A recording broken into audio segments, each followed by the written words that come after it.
Good day and welcome to another episode of Did You Know with Dr. Raymond Lombard. I'm Wessel Garcia and this is another episode of Did You Know. So I know you have your book, How to Navigate Through the End Times. We've come through the millennium.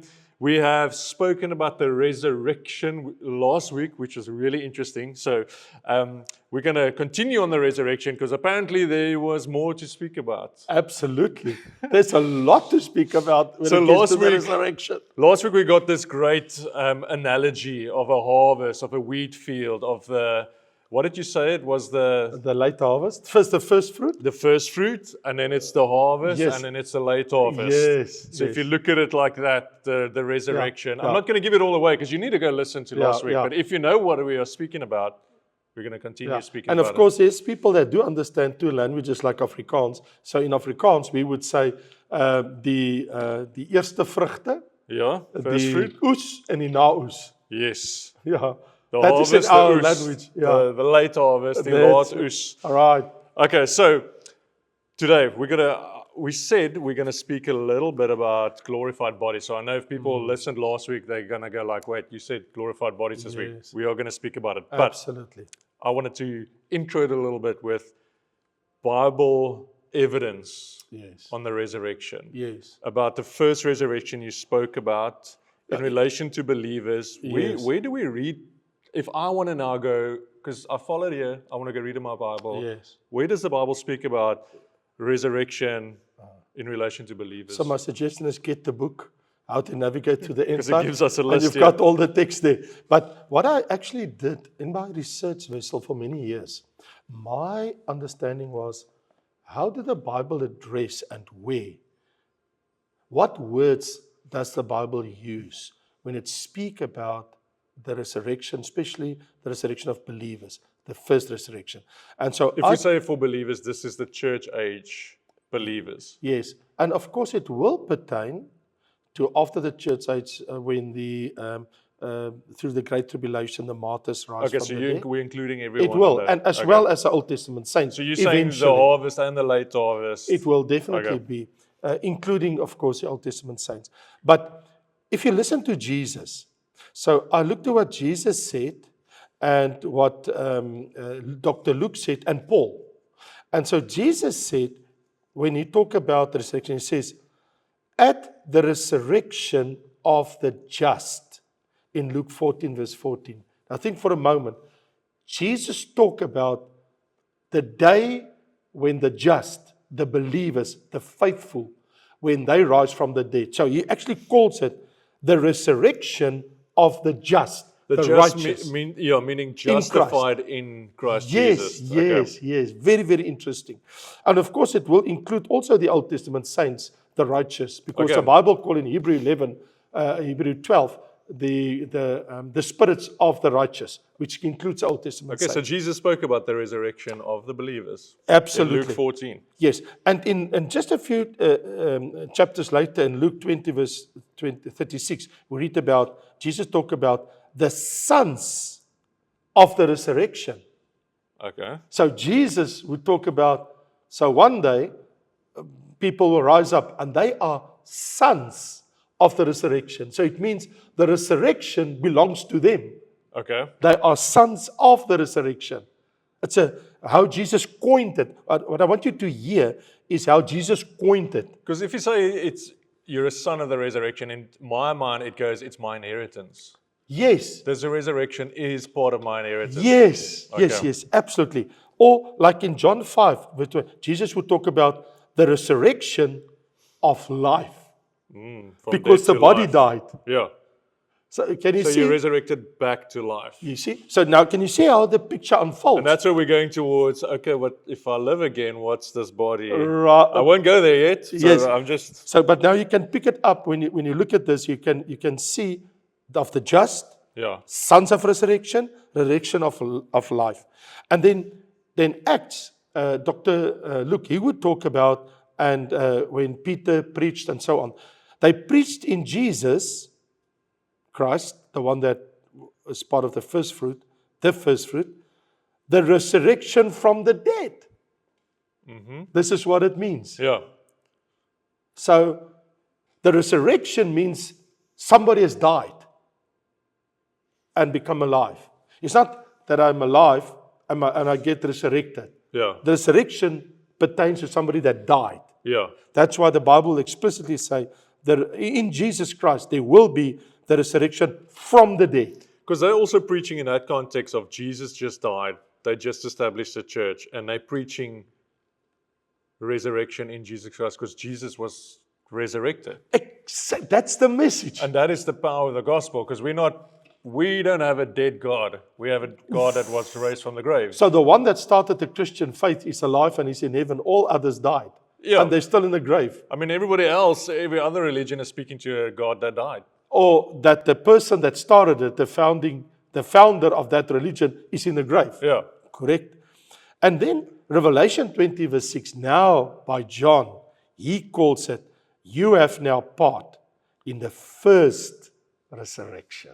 Okay. So we are talking about, if you talk about the resurrection of the just, the resurrection, sons of resurrection of life, and from the dead, that is the first resurrection we're talking about. So what's the context of Revelation 20 when John goes, now you have part in the first resurrection? What was his...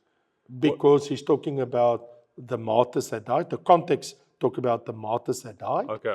And all the saints that's resurrected from the dead. And even believers that died in the church age, they have now part in the... Now you are included. Yeah, Because when this he goes, now you are part, it goes like, okay, you are included in what? It's called the first resurrection. Yeah. Because there is a second. If there's a first, there's a second. Yes.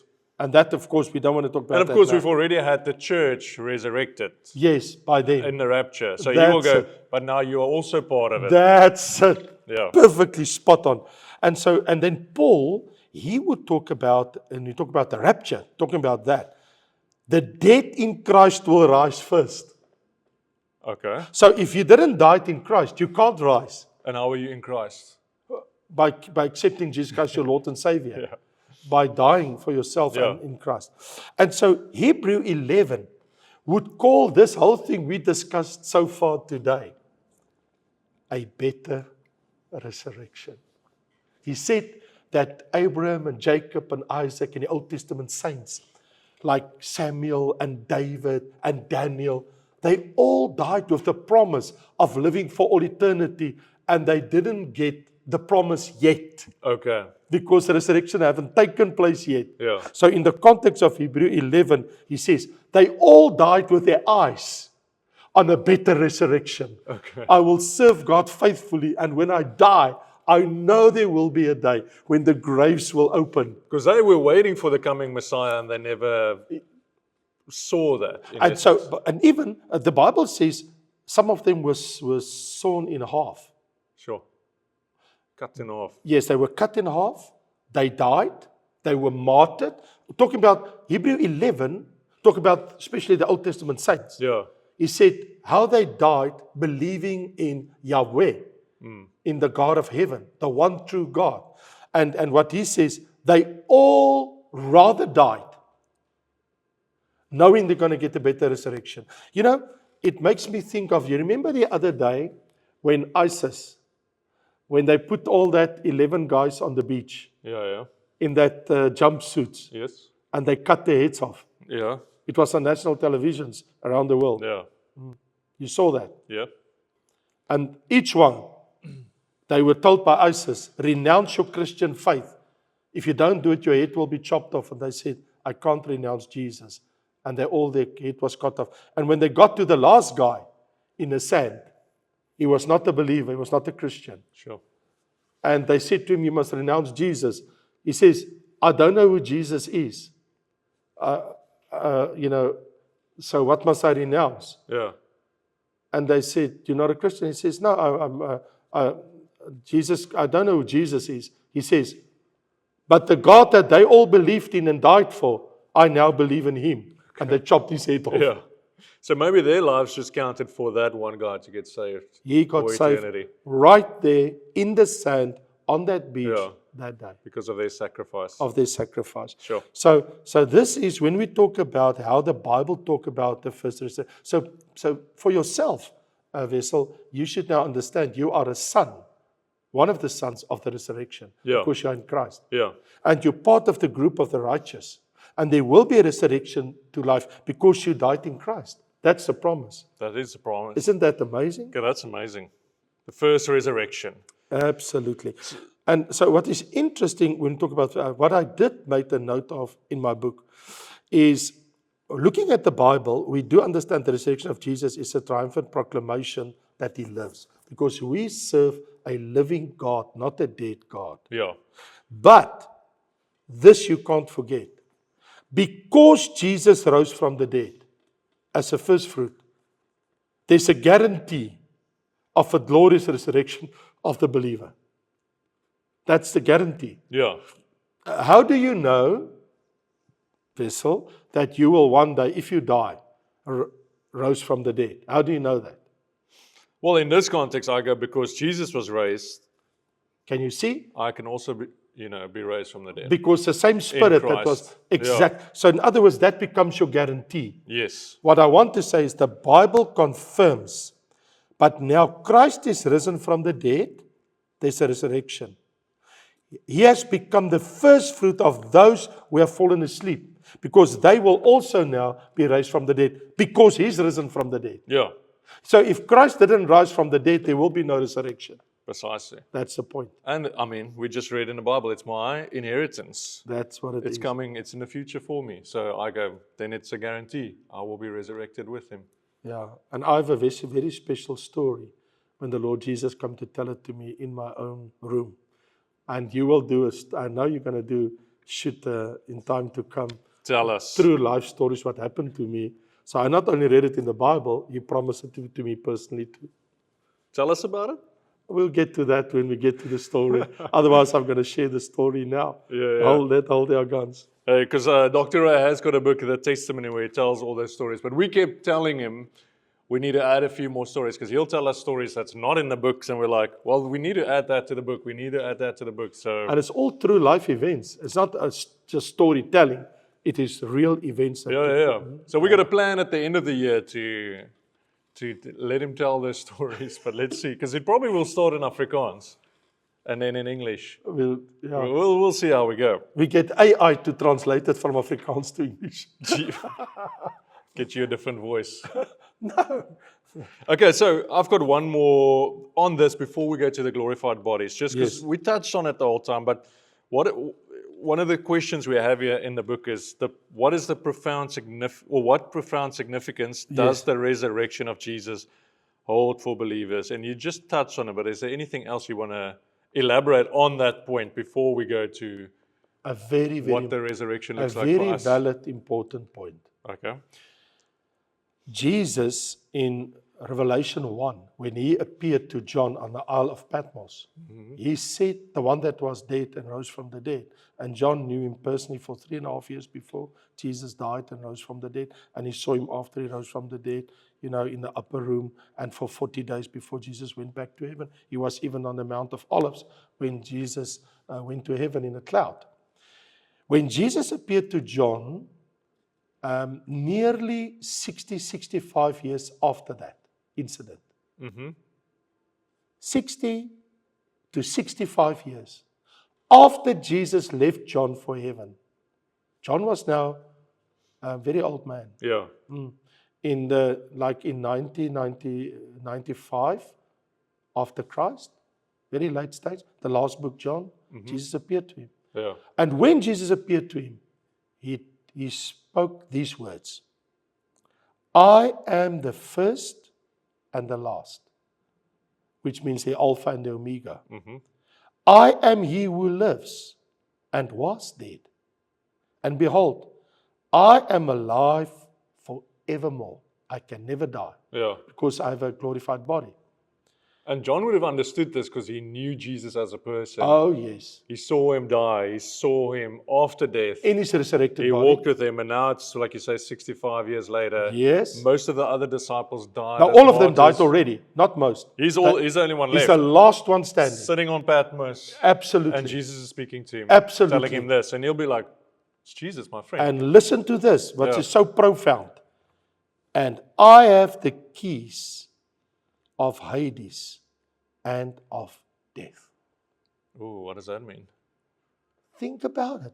You're going to have in the next few weeks discussion about Hades. Hades Next is the week. place. Hades in paradise. Right. So Hades is in the uttermost part in the heart of the earth where all the dead is. Yeah. And so Jesus said to him, because I rose from the dead, I have the power over death. It has no sting. Like No. the song. Death can do nothing to me. So I if rose you from are, the dead. If you are in Christ, I have the keys that you will never die. Yes, Because I have a promise that I you have, will be. I have the keys of Hades, Yeah. and I will only allow who I want to go to Hades, and I will allow who I want to go to paradise and to heaven. Yeah. I've got the keys. This is so profound Sure. that Jesus said, because I rose from the dead, Yeah. I have the keys of Hades I have power over death. and of death. And it's like, I came to give you life. And that is what is in Christ. And life to the full. Sure. Because I've got the key to death. Sure. And it's not your portion, because in Christ, your inheritance is life. Absolutely. Sure. So, and what is so profound, if you take this powerful affirmation of Jesus, it assures us as believers, He has conquered death. So I do not fear death. I know it's only for a time. Sure. So here's the most important thing about that Peter, when he preached, he says, Jesus, God has raised him. We are the witnesses. We saw him alive again. And he said these words. He says, whom you crucified, but God has made Jesus, when he rose him from the dead, Lord and Christ. It's a title that forever now belongs to Jesus. God made him Lord when he raised him from the dead. Yeah. Because he's Lord over the dead and those that are alive. Sure. He reigns. Yeah. And he's the Christ. And it only took place after God raised him from the dead. Yeah. So That's the significance of it.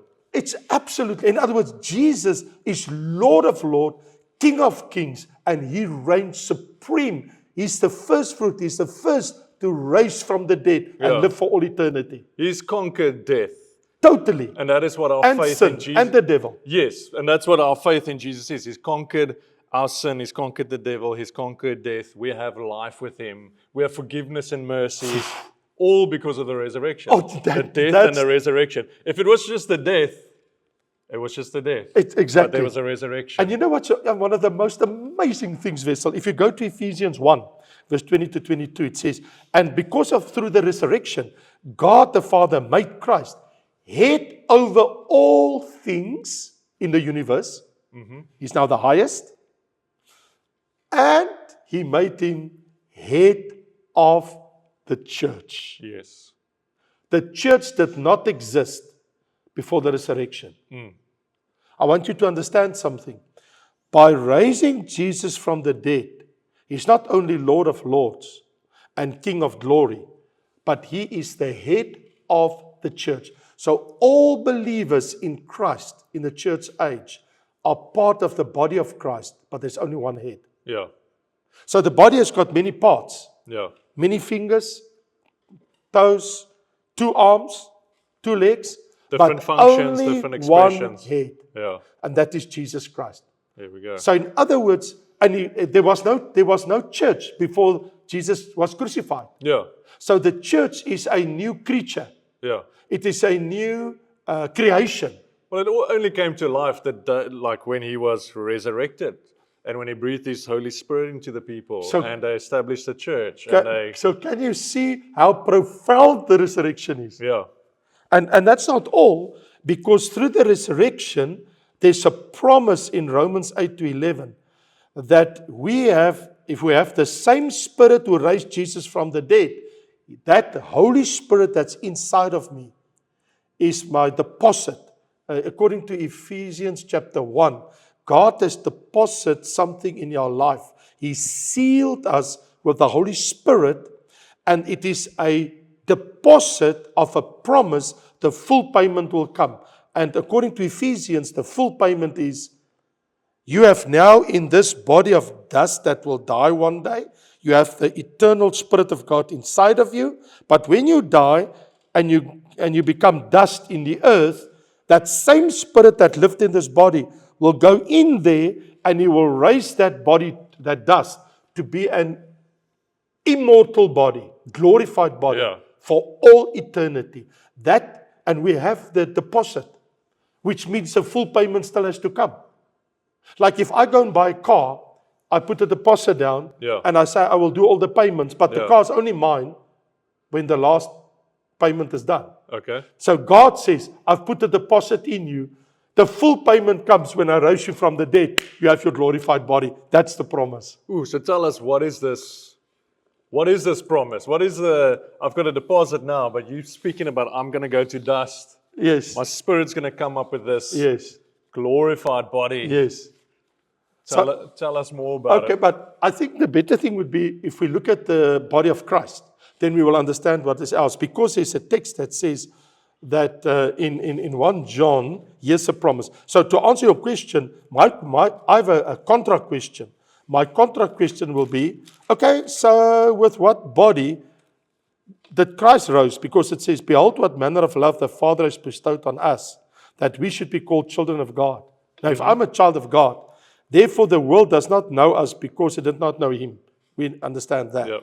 Beloved, now we are children of God, right? And it has not yet been revealed what we shall be, but we know that when he is revealed, we shall be like him. So we're going to look at how Jesus looked. That's the answer. For we glorified. shall see him as he is. And we will be like Him. Jesus. So tell us about Jesus' glorified body. Right. Then. So, I mean, he had his identity.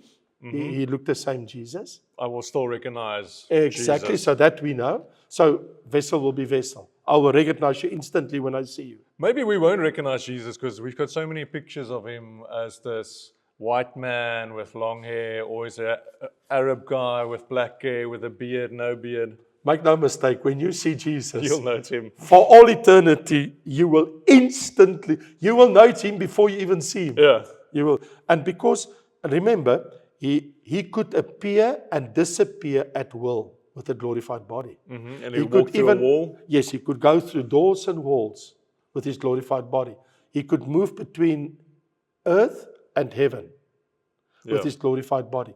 And if you look at Luke, when they saw him, maybe I must just read it to you. When they saw him, they were terrified the day when Jesus rose from the dead, that evening. Yeah. The first day of the resurrection. They were frightened. And they supposed they'd seen a spirit. They thought, can't be Jesus, he died. Yes. His body. We saw him in the grave when Joseph Arimathea put him in the grave. He's in the grave. Yeah. And he said to them, why are you troubled? And why do doubt arise in your hearts? Behold my hands and my feet, that it is I myself. Handle me and see. Come and touch me. For a spirit does not have flesh and bones, as you see I have. Yeah. So now we know something about the glorified body. You'll have flesh and bones. But, of course, it can't die. Yeah. It is now what we have a Greek word called doxa. And doxa means something revealed that has been shielded from your eyes. It is like if this was a prisma, a glass prisma, and I would take a white light. And I don't know, you've been in a science class at school? I know where you're going. But many years ago. Okay, you know where I'm going. So if I take a white beam of light and I go into a prisma and it heated, what will happen to the white ray? It separates it into all the colors it's made of. You got it. So what happens is that what the Bible says in 1 Corinthians 15, our resurrected body is doxa. All the glories that has been hidden like a white light. You only see a white light. It's been revealed, all the colors. Ooh. So this is the glory that's coming. And when he said that, he showed them his hands and feet. He says, come and touch me. He even a week later told Thomas, come and put your finger in the holes of my hand and here in my side where the hole is. Okay, but that's interesting because I hold on to that. There's two things. So a resurrected body, but Jesus still had the injuries that he had when he died. Do you think that was... To identify him for all eternity as the Lamb of God that paid the price, that was slain for us. Having said that, and your question, why do you think To answer your question, Because if I died, my body got cut in half. Revelation chapter 5 says, he says, and I look and I behold, and what I saw is the Lamb, and I saw the Lion of Judah and the Lamb, and I saw in the midst of the elders a Lamb, Revelation 5, which is future, as though it had been slain. So you see Jesus with his marks. Yeah. So what I want to tell you is Jesus can appear with his marks or without. Me and you are going to be in a few months in Israel. We're going to do some recordings. Yes. So let me tell you this. On the road to Emmaus, when Jesus met those disciples, Yeah. they didn't recognize him because of health. But when they sat to eat bread, Jesus broke the bread. And the Bible says, when he broke the bread and he gave it to them, they recognized. Okay. And instantly Jesus disappeared. So Jesus can appear with his marks when he wishes or without it. Yeah. So And that then we know. when you spoke about keeping his identity, was that this is where people will ask the question right now. It's like, what is my identity? Is it Raymond of, you're 55 years old, this age, or is it Raymond at 35 years old? Or what is that? Yes. What do you think? Because we don't know. Because No. Jesus died at 33. I know, exactly. And the Bible said, we shall be as he is. And when John saw him, he saw him at that age. Yeah. He did not see an old man. Okay. So in other words, the average age in heaven will definitely be in the 30s. That's for sure. Okay. Oh yeah. But listen to this. And while many still did not believe for joy and marveled that night, the resurrection night, he said, have you any food here? Oh, this is a good part. So we're going to be hungry. They gave him a piece of broiled fish and some honeycomb. And he took it and ate it in their presence. That's We're good going news. to eat Yeah. with our glorified bodies. Eat of the tree of life. Yeah. Eat for all eternity and drink of the Have a water normal, of life. have a braai or a barbecue, I'm have good food. I'm Because telling we you. spoke about the millennium. You're going in with a glorified body. Yes. It's a time of prosperity. Yeah, It's a time of absolutely. fruitfulness. Yes. So do you think we're going to get overweight? No, not with a glorified We're body. going to count our calories. No, it will disappear. Thank you, Jesus. Okay. Please, Lord. No, we're going to look good. Okay. Because the Bible says we're going to look as Jesus. We're going to look as healthy and as good as he ever looked. Yeah. That's the promise. Yeah. This is the one promise that the Bible gives us. We shall see him as he is, and we will be like him. Yeah. Well, you spoke about even the animals. What's the word I'm looking for? Their appetite Yes. will change. So maybe our appetites will also not be so gluttonous in essence. Well, the one thing I like about the millennium Yeah. is I read in the books of the Old Testament that fishes will stand by the Dead Sea. Because when Jesus comes for his second coming, his foot will be on the Mount of Olives, and it will divide from north to south. And the water from the Mediterranean, fresh water will run in. fresh water goes through to The Sea Dead of Sea. All right? And there will be fishes along the lake and by the Dead Sea catching fish. We can go and join them for a meal. Precisely. I mean, if Jesus, with his glorified body, sat by the Sea of Galilee, and Jesus had the meal again with him with fish, Yeah. we will go and join them and have a meal. Catch some fish. Okay. I think our time is done. So we'll be eating. Unbelievable. We will. So, but having said all of that, can I just close, because I know we're out of time, but I think it's still important just to say, just in closing, I know Yes. time is out, but 1 Corinthians 15 says, so there is a resurrection of the dead. The body is sown in corruption, it is raised in incorruption. You ask me what body it is, incorruption. It is sown in dishonor, it is raised in glory. It's a Yes. glorified body. It is sown in weakness, it is raised in power. It is sown as a natural body, raised as a spiritual body, because it's full of the Holy Spirit. But still it's a physical body, because you can eat, you can travel, you can do things with your body. Sure, so that's good news. Imperishable, glorified, a body of strength. Absolutely. So, Amazing. yeah. This is the promise of God for all his children. And if you want to know more, because there's a little bit more in depth on the glorified bodies. Oh, absolutely. It's in this book In the book, with all the scriptures. So get your book and go read along there. And I think that's the conclusion for us about the, Thank you, the resurrection. yeah. Absolutely. That's powerful. Of course, there's a lot to say, but I think people can read the book. Yeah, we don't want to go over half an hour, and I think we just went. So, guys, we appreciate you guys. We're gonna stop there, and we're gonna see you at the next episode, which we are starting to move into what you just spoke about, the keys of the Afterlife, what's death and- how does it look on the other side? Hades, paradise, heaven, hell. Ooh, so we're getting into it, guys. Please like and subscribe. Share this with your friends, and we'll see you at the next episode. Thank you. Shalom. Until next time.